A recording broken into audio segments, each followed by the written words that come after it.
Welcome, ladies and gents, to the most must-see podcast in wrestling history. It is the PWC, and that's right, it is your mother's favorite podcast of Vaz, and we're here for basically a Vaz rant. Don't worry, this is going to be a weekly feature we're going to have for you. We're basically just going to round up the week's events of WWE, AEW, Impact, New Japan Pro Wrestling, and whatever other promotion is on for this week, or whatever big news comes out from this week. We're not going to focus really on the matches or anything like that. We're going to focus more on the stories and the behind the scenes and all that sort of stuff. And of course, while you're here, please remember to click subscribe and the notify button and leave your comments down below and see if you agree with the Vaz rants. You know, they're going to be here frequent. They're going to be coming at you at full speed, so why not interact with us and get to know us a little bit better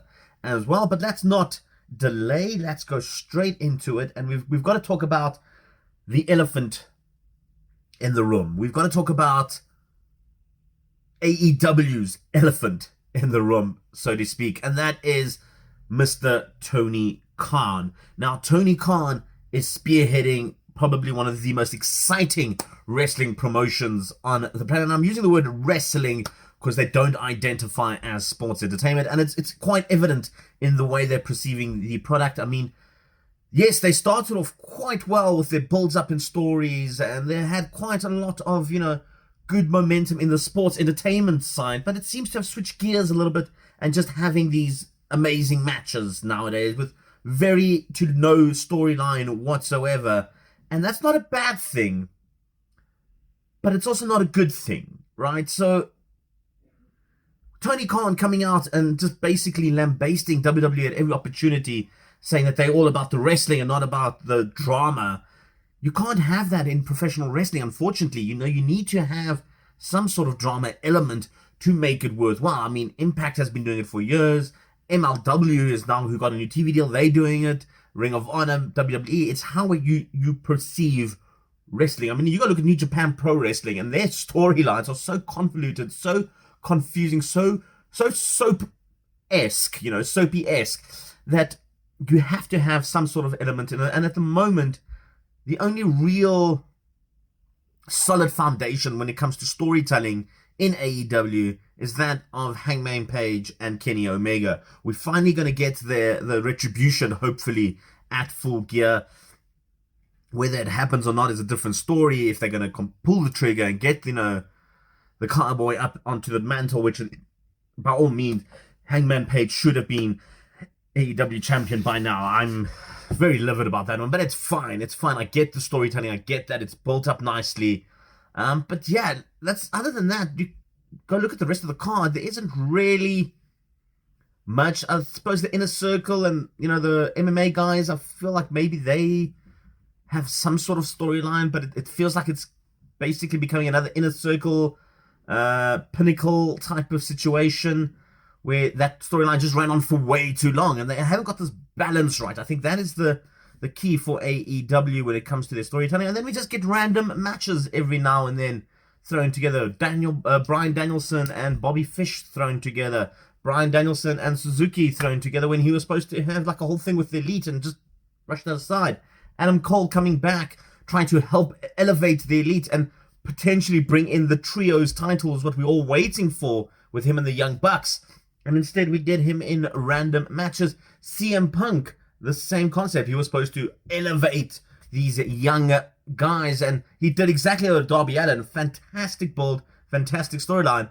But then the rest sort of just, throw him against someone, let him win, make the other guy look good. And unfortunately, in my opinion at least, you guys can hate me on this one, I don't think he's done that what as many as people believe to do. I mean, his match against Dante Martin was good. Garcia was good. But, yeah, I mean, it wasn't mind-blowing. His match against Sindel was, I mean, to be honest, I think they had a better match in WWE 11 years ago when he was still even Braun.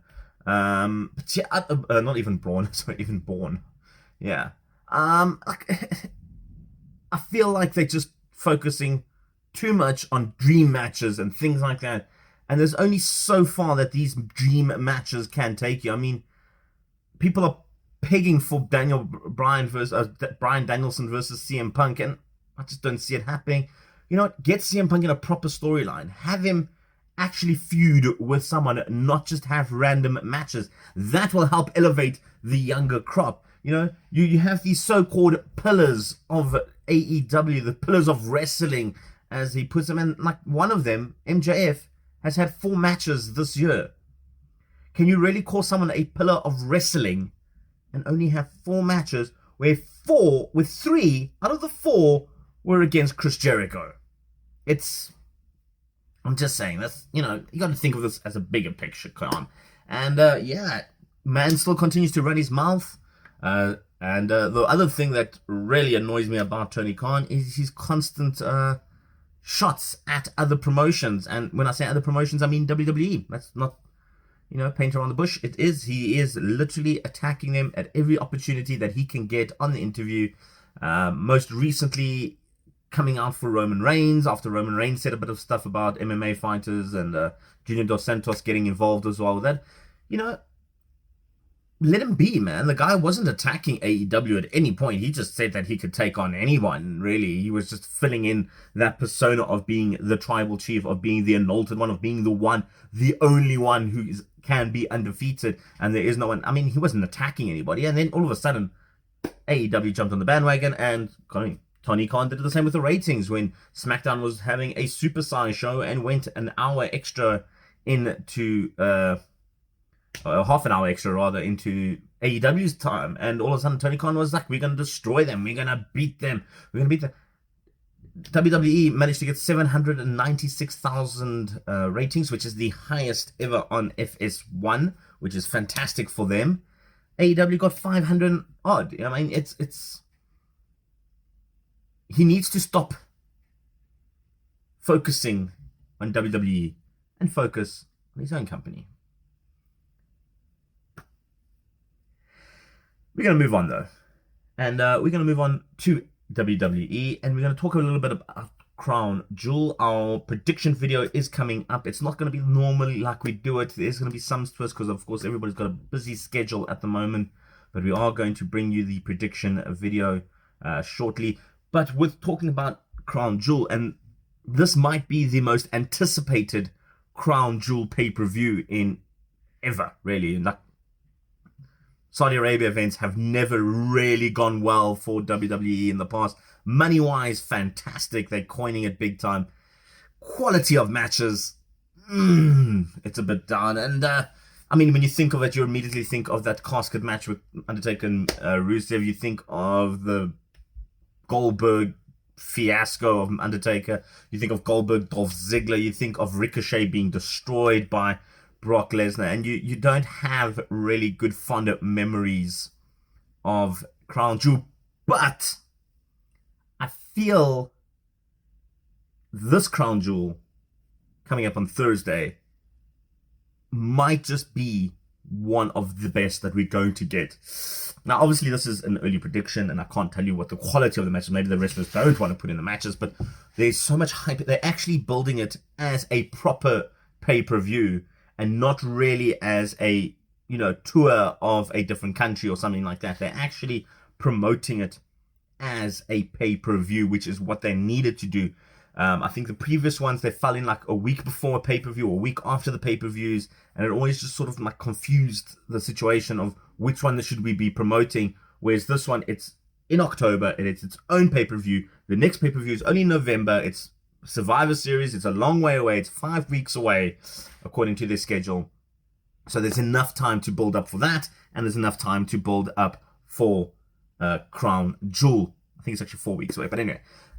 So that's a good thing. And with that being said, I am excited for it. I'm excited for the storyline to end between that of Brock Lesnar and Roman Reigns. I think that storyline specifically for me is one that I'm excited about. They've done a beautiful build up to that. Probably one of the best WWE have done in a long time. And I'm excited, like the bombshell that was left on SmackDown with Paul Heyman. I want to know where Paul Heyman lies. Like, this is the one time that I can't even tell you yes, he's with Brock Lesnar and he's going to turn on Roman Reigns and Brock is going to win, or he's not and Brock Lesnar's just trying to make him turn. It's beautiful. And the other one that I'm actually super excited about, although I feel it's a little bit more predictable considering that the draft has happened, is the women's triple threat match: Sasha Banks, Becky Lynch, and Bianca Belair. And yeah, I think that one specifically has got me a little bit hooked. I'm excited for that one. And like I said, it's going to be a little bit predictable considering two of them are going over to Raw. And one of them is the SmackDown Women's Champion, and the only one staying on SmackDown is Sasha.